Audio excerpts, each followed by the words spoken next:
Yesterday, the president encouraged Americans not to buy Goodyear tires, suggesting that they had a ban on MAGA hats, but it appears that their policy is just a ban on political speech. It's pretty common for most companies.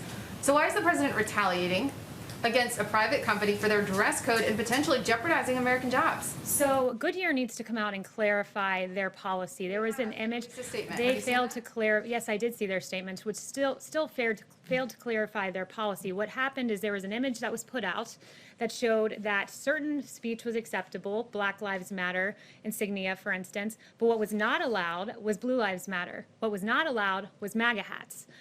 What was clearly targeted was a certain ideology. They have not denied that that image was presented at one of their facilities, and they need to come out. Racial equality, racial justice, that is okay, but not political speech. That's pretty standard across the board right now. That's not that unusual. Did the president even reach out to Goodyear before he tweeted? They came out and said equity issues. As far as I'm concerned, Blue Lives Matter is an equity issue. There have been police officers across this country that have been targeted because they wear the badge. Look no further than Dallas, where 5 police officers died. So Black Lives Matter, an organization whose in their DC branch said Black Lives Matter means defund the police. One of their presidents in New York said we will burn down the system. We all remember in 2015 the yelling of pigs in a blanket, fry 'em like bacon at a Black Lives Matter rally. That speech is allowed, but Blue Lives Matter is not allowed. And I will stand at this podium and say Blue Lives Matter is an equity issue, and Goodyear needs to come out and acknowledge that.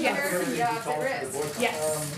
Well, so let me just address that. The reason he called for the boycott was over MAGA. MAGA is pretty much unanimous with Blue Lives Matter these days, if you've seen the endorsements.